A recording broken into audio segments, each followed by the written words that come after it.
Good morning, everyone. I'm just letting all the attendees in, so we'll just give it a couple of minutes to let everybody join, and then we'll get started.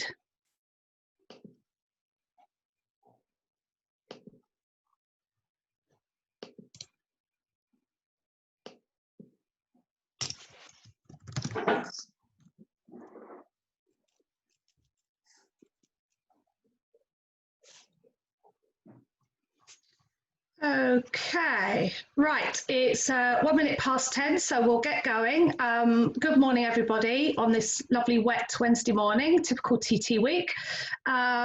So we are recording this webinar, so it will be available to rewatch and share with anybody you like. Chamber of Commerce has a YouTube channel, so it will be uploaded to there. I'm very, very grateful for Dr Henrietta Ewart, Director of Public Health, and Tim Cowsill, Head of the Business Agency for the Department for Enterprise, for joining us again for another webinar. We hosted one a couple of weeks ago for the phased return for the hair and beauty industry. It was very much needed. They had a lot of questions. Following the Chief Minister's announcement last week that we are now ready and in a very lucky and fortunate situation to be able to open up many more sectors from next week, we felt it would be useful to have another session generally for a more general overview for all other sectors. So there may be a couple of sort of sector specific questions, but we will try and answer everybody's questions. Can I just ask you all, just going to go through a couple of sort of housekeeping areas here. All the participants on this group are muted with their videos off. You do have the chat function and the live Q&A. Ideally, I'd prefer to use the live Q&A for questions that you have as we go through the webinar today. So I have in front of me all the questions that were submitted through the Slido portal, which I'll make sure are covered. But then if you have anything additional that you would like to ask, please pop it on the live Q&A and I will ensure that's covered. We will be on here for no longer than an hour. It may be quicker. We'll keep going until all the questions dry up. Can I ask you all, you should have the raise hand function. If you can see that, please can you raise your hand so I can know that you're all there and you can hear me and everything's wonderful. Oh yes, oh I love it, love that, perfect. Thank you very much everyone, that's fantastic. It just lets me know you're all there. If you can lower your hand again, just so you it's available to raise if you need to. Right, that's it. I think that's it for our intro. What I'm going to do first of all is hand over to Tim. Tim's going to give you all a little overview of the phase returns and cover some of those areas before we move on to Dr. Ewart. So over to you, Tim. Thanks very much, Becca. So the setup that we've had over the last couple of months is bringing back businesses on a phased approach. And if you haven't seen the government document that outlines the layout of how everything moves forward, I suggest you have a look at the COVID site. Throughout this we've brought on sectors according to the medical advice. And what we've done is we worked with industry each time to understand what works. So I've had a lot of workshops. We've probably done about 10 or 15 workshops with sectors across the island, and everybody's put some brilliant work into helping us provide guidance that works. I just wanted to say from the outset, the guidance is written in a way that allows you to work for what's best for your business. So you might not find an answer to absolutely everything, and that is not the case that we're trying to do. What we're trying to do is give you the guidance and support to be able to open. It's guidance at the end of the day, it isn't strict laws. You obviously will know from running your businesses what works and what doesn't work. You've got two main stakeholders really. You've got your staff, and then you've got your customers. You'll know if either are uncomfortable. And what you'll find is that you're getting into an operating rhythm within the first week of opening up. After that, you kind of get used to it. And so do customers. Customers are used to queuing outside businesses to get in. This is something that's absolutely a light approach. And I think everyone's kind of ready to do that. I know there will be individual situations we haven't covered. Throughout this, I've noticed how many wide-ranging of sectors we look after, and how many individual businesses that cater so well for individuals, but we can't necessarily support in terms of guidance. So if you can't find an answer on the guidance, I'd say have a look through the other sectors. You know, if you look at construction, it talks about how you enter a home if you're a business that goes into people's homes. And don't be afraid if you're feeling uncomfortable when you go into people's homes or anything like that. You are more within your rights to say, you know, what you want to do in terms of to get that. People are understanding. We've had great communication with the police, and we haven't really had since we brought the other sectors on, we haven't had a really problem with enforcement. Everything has worked really, really well. You know, we looked at what Ramsey commissioners have done with pedestrianising Parliament Street a couple of days a week. That's had a great effect to open up the space to allow people to shop and to do things normally. It's completely outside the ordinary. A lot of the questions we get asked is about the future support.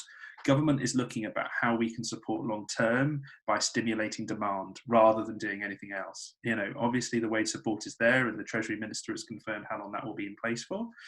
But what we're now looking at is how we can support these sectors. So the Business Agency and Department for Enterprise are looking at a range of initiatives to try and stimulate demand. People have got used to getting everything delivered to their homes, and now we've got the biggest battle after the disease is looking at what the next stages are for the economy.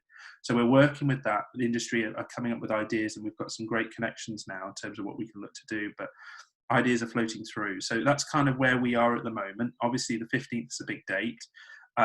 But we're still going to be around, we're still going to be working, we're still going to be supporting you, and we understand that this is just the beginning. So that's kind of an overall of where we are. I hope that helps. Thanks so much, Tim. That's really useful. And then as we go through the Q&A, I'm sure people may have some more questions for you as we go through. So what I'd like to do is now hand over to Dr. Ewart, who again is going to give just a general overview, and then we'll move into Q&A. Good morning. The good news on COVID for the island is that we have now gone 20 days without any new cases being diagnosed here, and we no longer have anybody who is an active case. The last person who was a confirmed COVID case was signed off as clear a few days ago now. So that means we're in a very good position. We have very few people coming forward with symptoms suggestive of COVID to the COVID 111 line, so very few tests being done that way. We're continuing with our asymptomatic screening testing of everybody that comes to the hospital for non-COVID related things, and also some occupational groups, to enable us to keep track on whether there is any asymptomatic spread of virus going on in the community. And obviously with no positive tests coming back, it actually looks as if we don't even have that at the moment, which is fantastic. So we can say, and always we're cautious because there could always be something out there that we just haven't spotted, but we can cautiously say that we have very low and quite possibly zero virus circulating on the island at the moment. Which is a very, very positive and strong place to be in. It means that we are effectively very similar to New Zealand, which you've probably heard about in recent news coverage. Our difference from New Zealand is that we're not 10,000 miles away from most of the rest of the world, and we are not big enough to seal our border and be self-sufficient within that. So the risk for us is always going to be about imported cases coming in from largely the UK, because obviously we do have to have supplies coming across and some essential workers. We are trying to control that as much as possible by putting in place the social distancing, the sanitising, the hygiene of the deliveries, etc.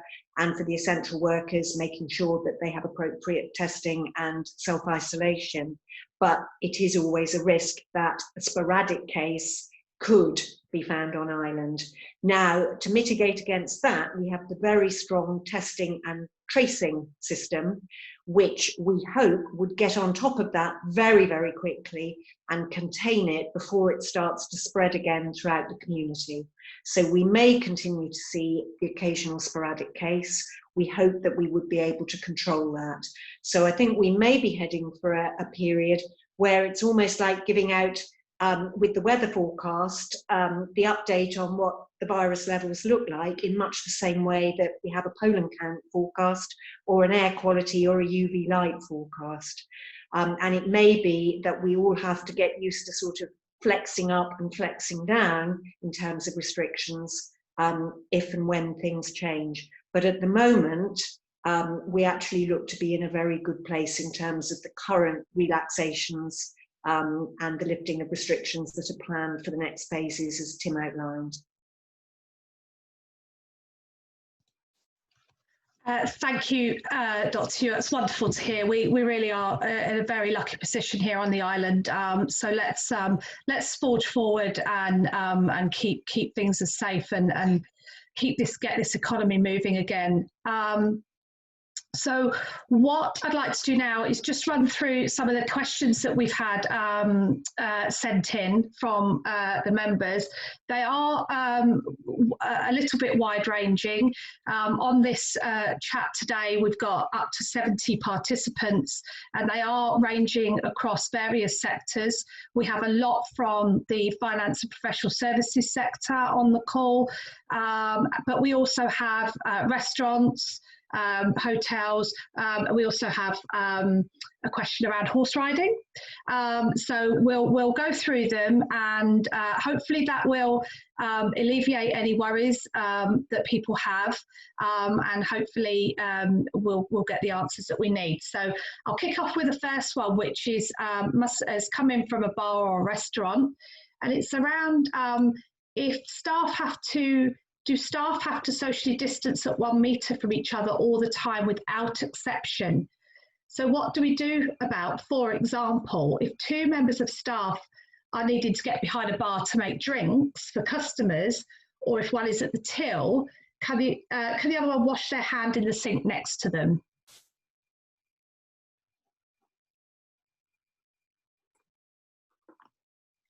Who would you like to pick that up? Probably yourself, Dr. Ewart, just in terms of you know, what are your thoughts on that close proximity between staff members? Yeah, I mean, wherever possible, social distancing ought to be observed. It's really just, you know, the belt and braces. We've got low level circulating, but if you were to encounter it, having the distance would protect you from that to quite an extent.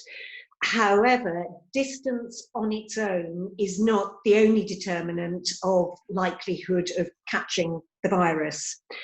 Time is also important, and obviously setting any time limit kicks in at a kind of arbitrary way rather than a pure science. But pragmatically, the risk time is 15 minutes or longer in face-to-face contact with somebody at 1 metre or less. So you can flex a little bit within that. If somebody is just washing their hands for 20 seconds within a metre and they're actually side on or back to back with somebody else who's in that space, it's much less risky than if they are face-to-face for 15 minutes. So, you know, try and keep that 1 metre as much as possible, but you can flex, and as you flex, you need to think about time and, you know, the direction of contact. Is it facing or is it not? Yeah. Thank you, Dr. Ewart. A question here around office working, maybe one more for you, Tim. It may also be one that we need to suggest people contact amongst industrial relations around. I've had a few queries along this line. If your employer says that a return to the office to work, if an employer wants their employees to return to the office as opposed to working from home, but that employee doesn't feel ready to do so, can the return to the office be delayed, or are they forced back into the office?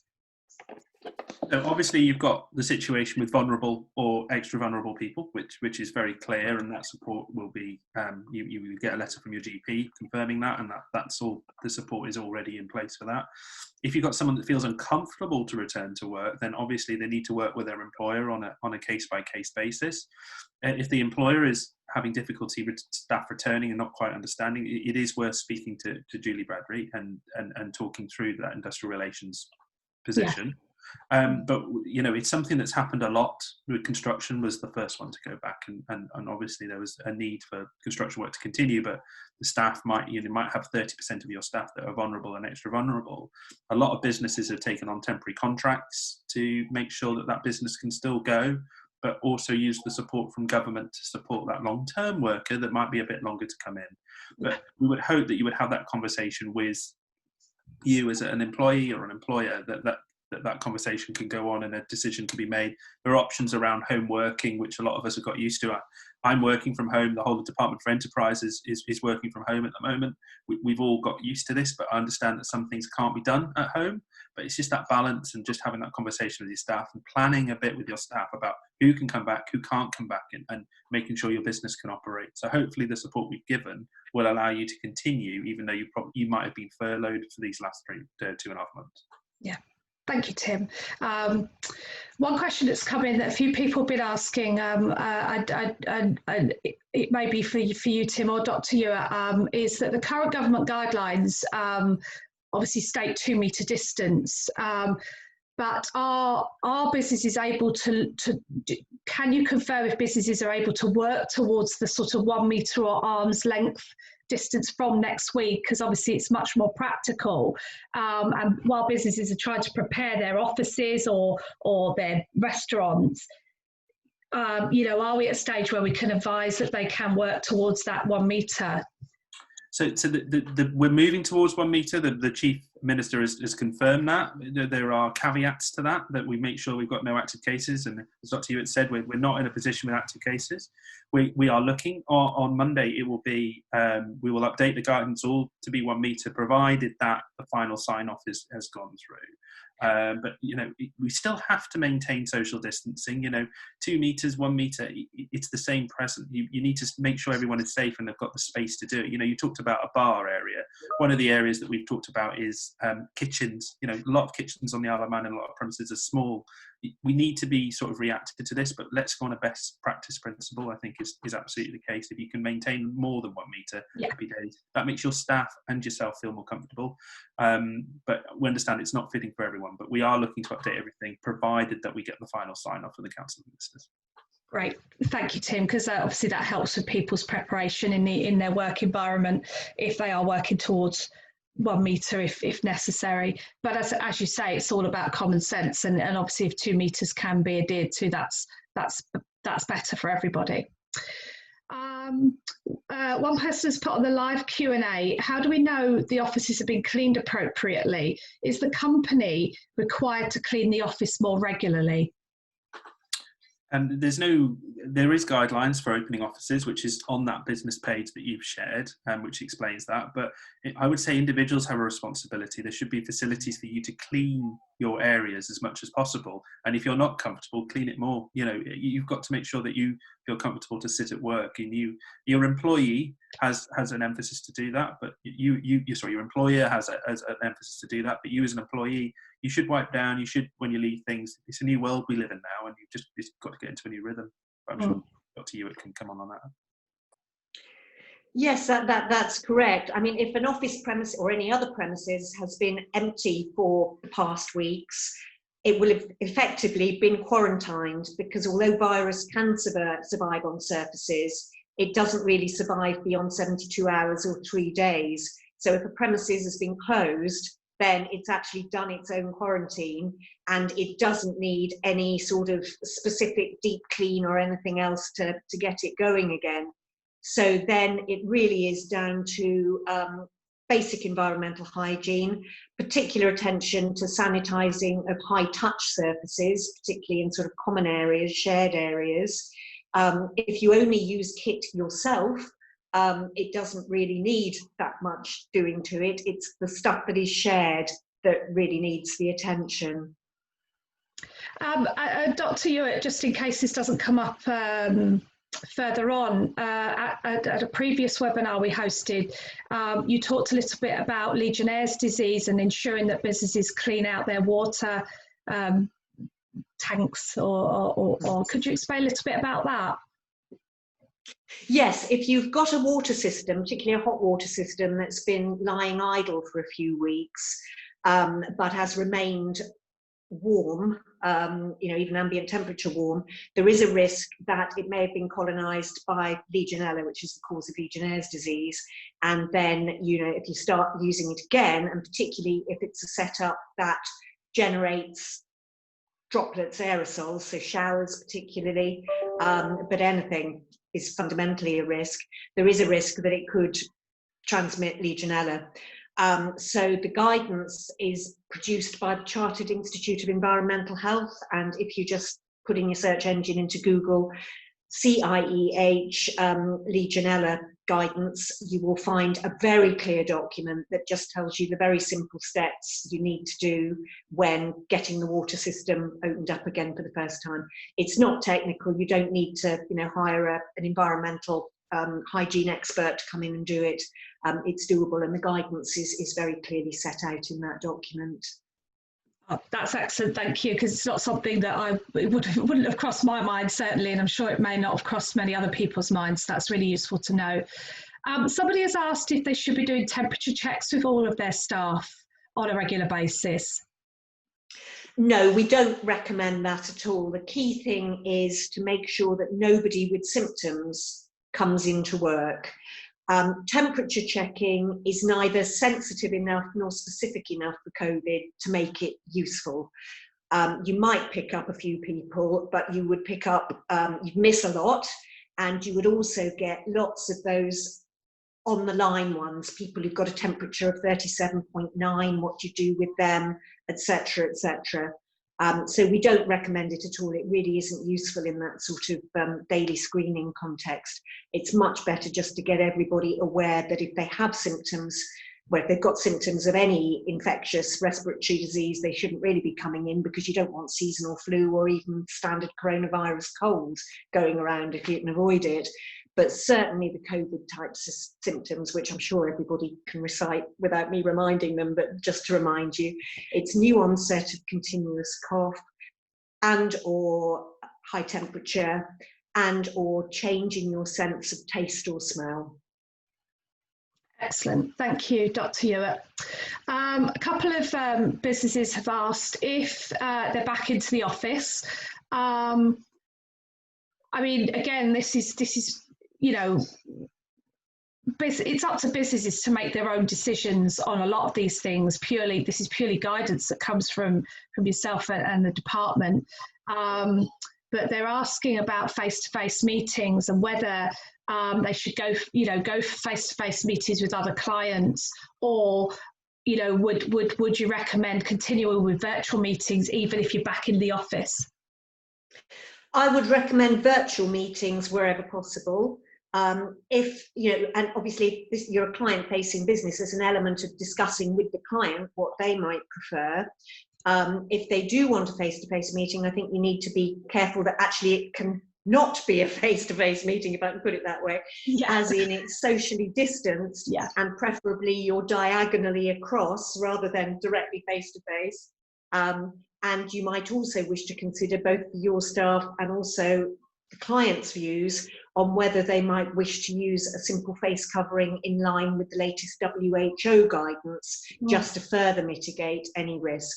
But where possible, it would be preferable to do, a virtual meeting rather than face-to-face. Yeah, I mean, I was actually saying this only yesterday with regards to ourselves at the Chamber. We have a lot of meetings, usually, lots of large committee meetings, lots of one-to-ones or group meetings.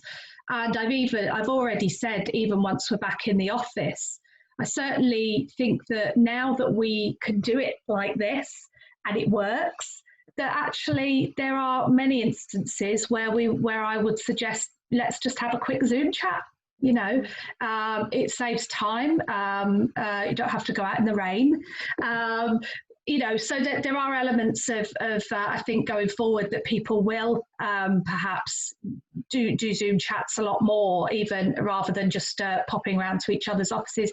I mean, it's a shame because, of course, we like that interaction with people, and hopefully that will come back. But for the time being, just because businesses going back into the office, it doesn't necessarily mean that they have to have all these, face-to-face meetings and group meetings. So we certainly at Chamber will be looking at doing a lot more, hosting a lot more virtual committees and meetings going forward. Let's have a look. Some more live questions. Somebody has asked about anticipated border entry dates, but I don't think that's really for this chat, unless you have any updates, Tim. But we tend not to go into the border issues. Yeah, it's under review. We're looking at what other countries are doing. We're looking at the whole situation, and the health is still the most important thing that we will look at. Obviously, from an economic standpoint, there is pressures to bring people in and understanding that. But yeah, it's absolutely on the cards at the moment. It's something that the politicians and the clinicians are looking at. Thank you, Tim. Somebody would like your opinion, Dr. Ewart, on the likelihood of a second wave, and if so, what measures would be taken as a minimum? Right, I kind of touched on that in my introduction, in that we are likely to, and we have to plan for, the return of sporadic cases. So that's a one-off infected person. And as I say, with our test and trace system, we would hope to pick them up quickly, get them self-isolated, get their household contacts self-isolated, and close off that route of infection. Now, that's fine. We can kind of play a bit of a game of whack-a-mole like that without having to change, restrictions or anything else. So that's okay. We'll be comfortable with that. What may happen though is that a case either comes in and doesn't have symptoms, or has been out and about a lot in the couple of days while they were infectious before they got symptoms, and passes it on to a lot of other people. And to give you real world examples of where that happened, probably the most famous is case 32 in South Korea, who was a lady who, while she was asymptomatic, went to a massive church gathering and basically set off single-handed a massive infection of 1,000 people or something of that order. So that is the nightmare scenario. And because people can be infectious when they're asymptomatic, it is a risk. Obviously, our plan for border control is that when people come in, the border is not completely open, obviously, at the moment, and probably won't be for some time, although that's subject to political decision, obviously. But we're currently working, and I would anticipate this going forward, that people who do come in, we know who they are, we've got all their details, they have a legally binding obligation to self-isolate at a place that they have stated. So, it can be monitored and will be monitored. So that's our mitigation against a second wave. But you can't ever say 100% it won't happen. We're confident that we've got the structures in place to really mitigate the risk as much as possible, is what I can say on that. Thank you very much, Dr. Ewart. I had a few questions around GDPR in terms of remote working. Obviously, lots of people are now working from home, and we have many people employed in the financial services sector. People wondering about GDPR in two terms. One being, security around risk management and data protection, and the other is around in the context of contact tracing.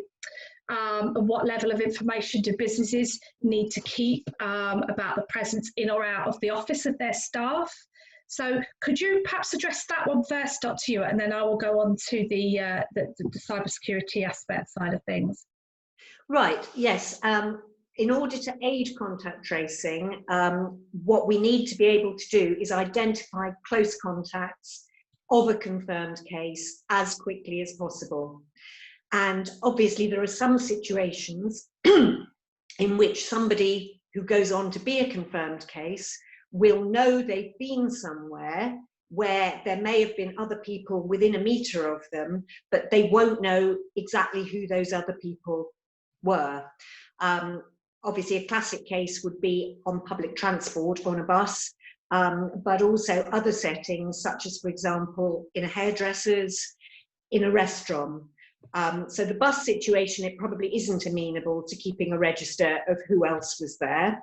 But in the circumstances like spending an hour or so in a hairdresser's, or having a meal in a restaurant, it is possible to maintain lists of who else was there and hold those lists for a specified time, so that if one of those people does go on to become a confirmed case, the other people who were in contact with them can be very quickly identified, and the contact tracers can contact them, have the conversation with them to see whether they actually were a close contact, as in, within a metre for 15 minutes or more, or whether it was more distant and they don't need to follow the close contact guidance. Thank you, Dr. Ewart.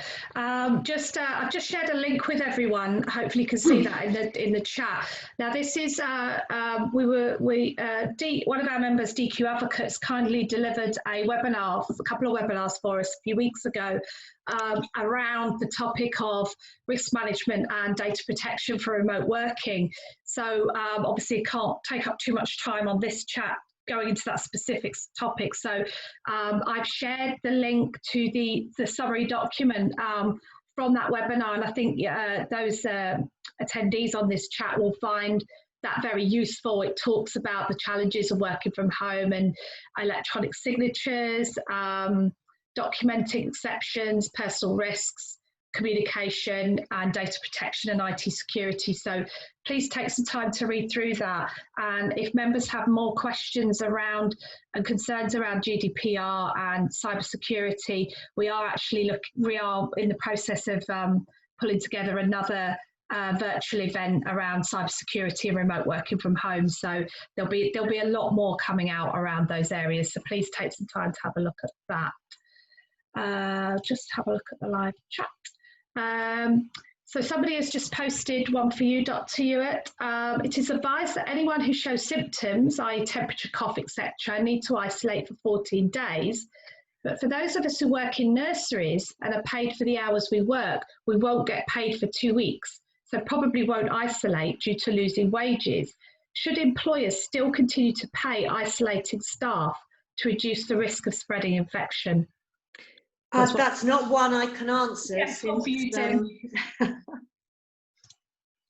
I'll try my best. I guess you have individual contracts with your businesses. It shouldn't be a reason not to. I understand that, but we have support in place for people to do it. You've got the MERS scheme and a couple of others for self-employed people that obviously are on a contract basis. So I think we kind of have the support there at the moment to support that. But it shouldn't be an opportunity not to self-isolate. And I would speak to your employer. That's where you're planning your trip. If you need to go, at the moment, I think it's open for people in extreme circumstances to get off island, and it's done on a case-by-case basis. But that's where you've got to mitigate and understand exactly where you are and what financial situation is by going off island. That's something we can't individually give advice on, unfortunately. Yeah. Thank you, Tim. 2 questions which are similar, one around horse riding and one around somebody's asking about training classes in an indoor centre. So I don't know whether that means physical training or business training, but training classes in an indoor centre, classes would be maximum 5 to 6 people, allowing plenty of space. Do we have an indication of when that sort of activity can start? And equally, horse riding teaching in a covered arena. Obviously, again, they're very large areas with lots of air. Do we have any information we could give on that? Yes, I mean, we've been working on guidance for indoor sports and leisure facilities, and both of those eventualities would be covered by that. I absolutely take the point about, an indoor riding school is midway between indoor and outdoor in terms of the ventilation usually, and also would be low risk in that people are not by and large, touching surfaces other than, a horse and its kit. But then it's not an issue in the way that it would be in a gym with gym machines, for example. So actually, that situation particularly would be a very easy one to mitigate risk on. But perhaps pass over to Tim for when those indoor sports and leisure facilities are expected to come online. So they're on the guidance page that Rebecca has already put on there. It comes to that bit where it's extra cardio and it explains in quite detail about how you differentiate between activities. I think dance schools, there's all sorts of questions that we've had around that. So I would definitely have a look at the guidance, understand where you fit, and it needs to be a decision by your business to make sure that you feel you've got enough, we can't put stipulations on barn size. It's just impossible, and ventilation is absolutely key. We talk about opening everything up. And if you're not comfortable, do it outside. I think that's the general view that we've tried to put forward, and make sure that you've got plenty of space. And people, it very much takes on what people feel comfortable doing, and that's why we've written it in that way. But we can't cover every sort of individual bit, and we can't come round and individually look at your business either, unfortunately. We're a small government at the end of the day, but we're happy to help and do more of these things and question and answers. That's fine, but yeah, we leave it up to you to make those decisions. Yeah, I've just had clarification. It's a dog trainers, so again, it's similar to the horse ride. It would be, I assume, it's in a big sort of warehouse or arena. So, Dr. Ewart, are you able to give some thoughts on return to work for if you have a family member who perhaps has asthma or diabetes? I think there are a lot of people who themselves are healthy, but somebody in their household or a family member is perhaps classed as vulnerable, and they're returning to work. So, what are your thoughts around that? Firstly, in terms of the people who are classed as clinically vulnerable, and indeed also the clinically extremely vulnerable, we are encouraging them, given the very, very low risk to everybody at the minute of catching COVID here. So everybody has the same risk, even the people in those clinically vulnerable groups has the same risk of catching virus. The difference for the people in those clinically vulnerable groups is that if they did catch the virus, the consequences for them of having severe disease and complications is much higher. But if the background risk is very low to nil, they can also start thinking about how they can begin to go back to something that looks like a more normal life. And again, we can't be prescriptive for that. It's not possible for ourselves in public health or their clinical consultant to assess each individual and tell them exactly what their risk is and what they must do. That is not possible. It's largely got to be with the person themselves to think through how they balance off the now very, very low risk of catching COVID here against the benefits of getting out and about, definitely for exercise, out in the fresh air, even for, increasing your interactions in line with the guidance with other people, but also now beginning to think about potentially returning to the workplace if they can't work from home. And certainly people in the clinically vulnerable group, that's the kind of middle group, so people who are just older, 70 plus, have diabetes, asthma, are pregnant, those kind of groups. Very many of those should, if they can't work from home, be able to return to the workplace. And what they need to do is sit down with their line manager and understand what mitigations are in place in the workplace to make it safe for them, and how comfortable they feel about that. Where an employer has an occupational health service, that may be useful to involve them to support the person to make the decision, and so on. Or potentially, the GP or the consultant involved could become involved. For the very extremely clinically vulnerable, that's people who have had things like solid organ transplant, heart-lung transplant, cystic fibrosis. They are at obviously very much higher risk. So their balance of the low risk against the benefits may quite reasonably be different for them. And that we have to respect, and employers would need to respect it as well.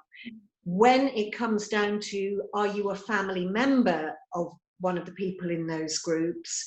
Again, it's about working with that family member to think, how do we all feel about this? Do we feel that actually our workplace is a low risk, that we're not, any of us, putting ourselves at risk by going out into large gatherings, etc., which we shouldn't be anyway at the moment? Can we mitigate the amount of contact we have with the person, even within the house?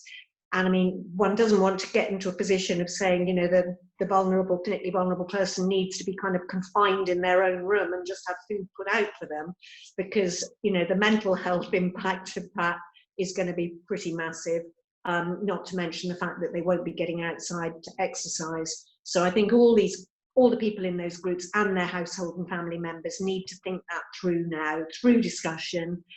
There is a letter going out signed by myself and the medical director of DHSC, actually setting out some of these issues and encouraging people to start thinking about them.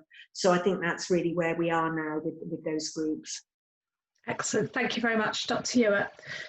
Possibly one for you, Tim, but again, this may be down to the individual employer to organise this. Where businesses are working in shared office spaces or a lot of shared office building, the toilets are accessed by more than one business.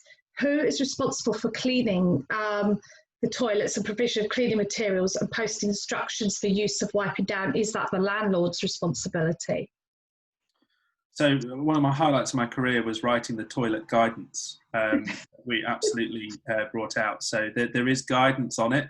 Amazingly, we've covered it, and we talk about the responsibilities, and it's the same with public toilets. They've got to be clean as much as possible, but you know, it's a balance. You need to speak to your landlord, understand the situation, and as people get phased back, you will see that become the normal norm. But we have produced it, and you can read it and understand it, and you put it in front of your landlord if you want to. It's guidance at the end of the day, so if it's not kept to the absolute letter of the guidance, that isn't a problem. But we talk about what could be done on that one. So yeah, that. Is that the same link that we've already shared, Tim? Yeah, great, thank you. One for Dr. Ewart. I understand that New Zealand have removed all COVID-19 restrictions apart from keeping their borders closed. If it proves successful for New Zealand, do you think that the Isle of Man may follow suit? And if so, what are the likely timescales?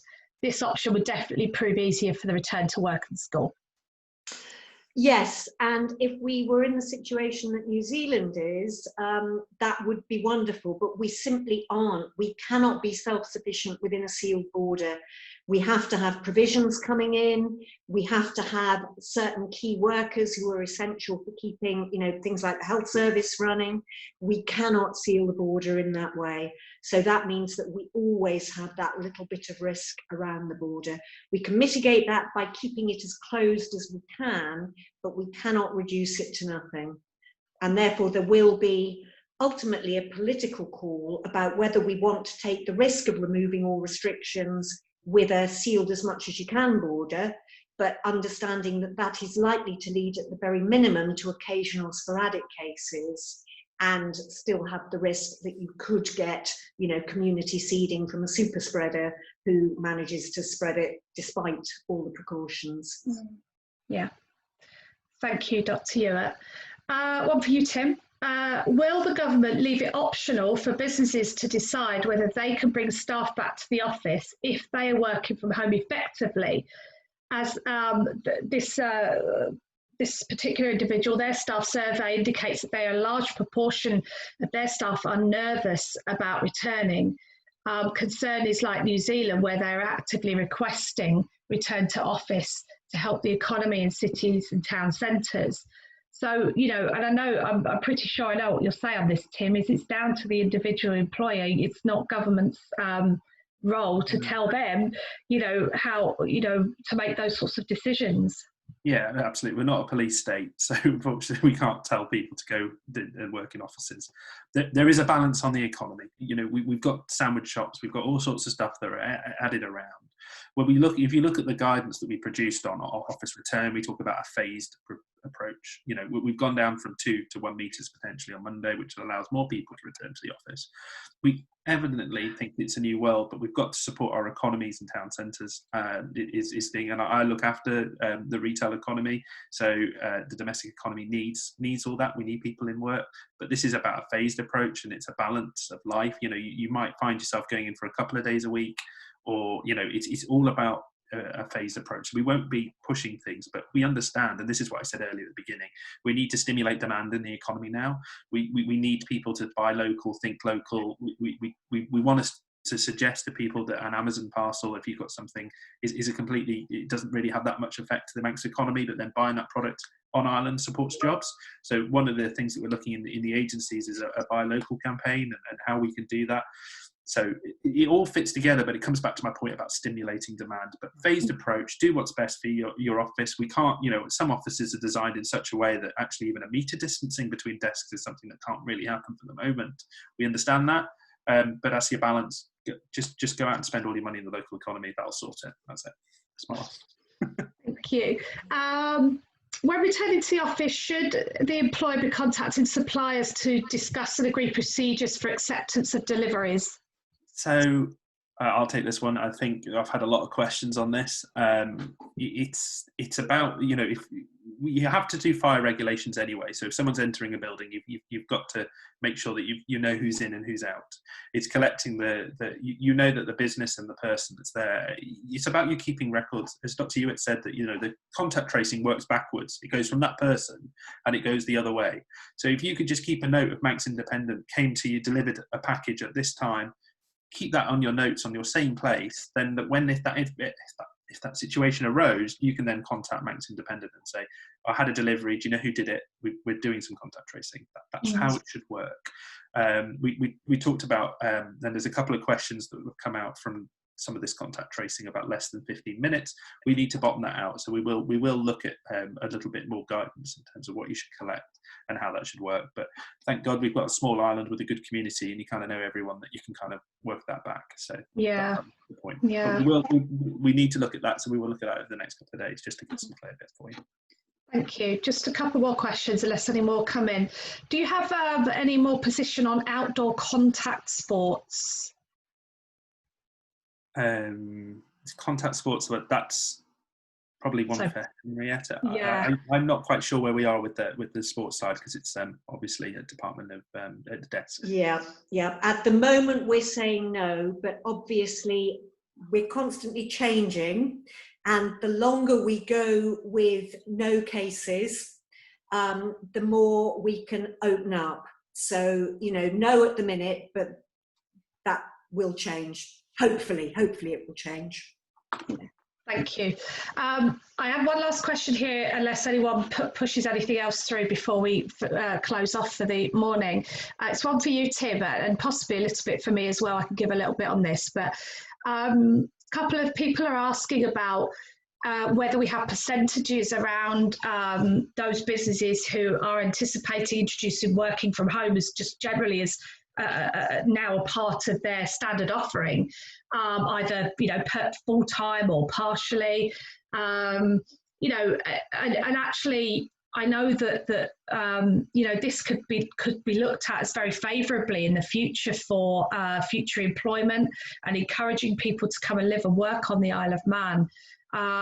Now at Chamber, as you'll all be aware, we've been doing lots of surveys, keeping track of what businesses have been up to, and I've been doing some recent temperature checks with a few of our members and chatting to them about, how's it been going working from home, and what do you think you're going to be doing going forward. And every member that I've spoken to, and I've ensured I've done a sort of a wide-ranging split of large corporates, SMEs, different sectors, they have all said that working from home has actually worked very well for the majority of their employees, and they're certainly now reviewing their standard office standard offering and their practice going forward, and they don't anticipate they'll ever go back to how it used to be with 100% of employees working 100% of their time in the office. I think we will now see a massive shift in terms of working from home. There are certain areas and departments that have been flagged that need to work from the office, especially around, say, contact call centres. They have struggled because they don't have the technology from home, and they quite often need their employees close by to, problem solve and, deal with difficult queries. But, generally you'll find back office, administrative, senior middle management, and many areas have worked very well from home. I don't know if you have any more to add on that, Tim. No, I think you covered it pretty well, to be honest. I think, again, it's back to that phased approach and working out what's best. Manufacturing is one industry that's continued working throughout the whole of this, and people have got into a rhythm. So again, it's that first week is going to be difficult, but once you get into that rhythm, it is much easier, and phasing it will be considerably more easy as well. But yeah, it's up to businesses. I've just had one more question pop up. Assuming you are social distancing in the workplace and have all the correct cleaning procedures in place, is there an advisory limit on time to spend with clients on a one-to-one basis? I know you mentioned a lot, Dr. Ewart, the 15-minute time scale. Yes, I mean, the 15 minutes is within the close proximity, so a metre or less. Right. If you're further away, and particularly if you're not, if somebody is symptomatic and is coughing, that's when virus droplets can be transmitted over longer distances. So it's absolutely key that people who are symptomatic are at home, self-isolating. But if you're in a room more than a metre away, particularly if you're not face-to-face, then actually the time limit is not so important. Yeah, thank you. One for you, Tim. You might not be able to answer this, but it's one certainly to consider, and it's actually something that Chamber will be discussing with government going forward.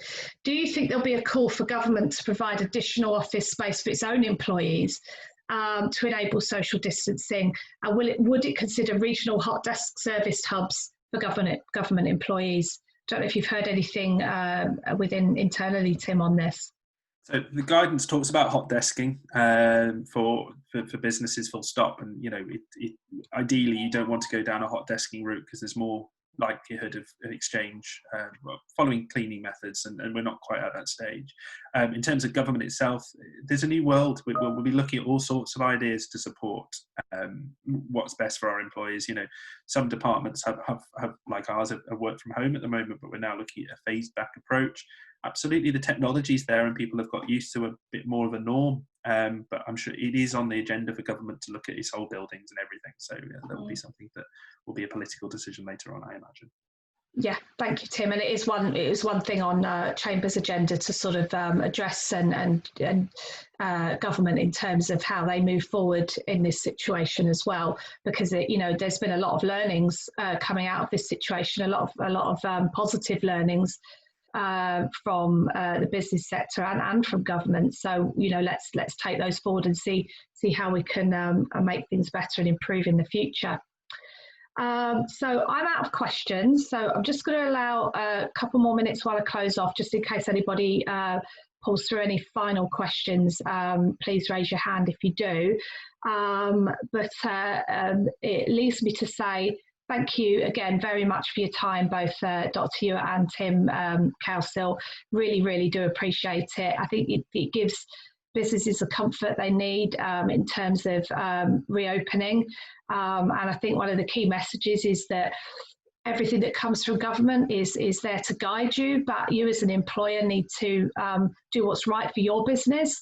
And we will continue to work closely with government in how we move forward. So thank you both very much. One final question, and actually this has come up twice, it's a good one to end on. What assessment is taking place of the impact of working from home on work-life balance and well-being and mental health issues, Dr. Ewart? We are doing a variety of things to try and gauge the impact of the restrictions that have been put in place for COVID on overall health and well-being, and obviously mental health is a big part of that.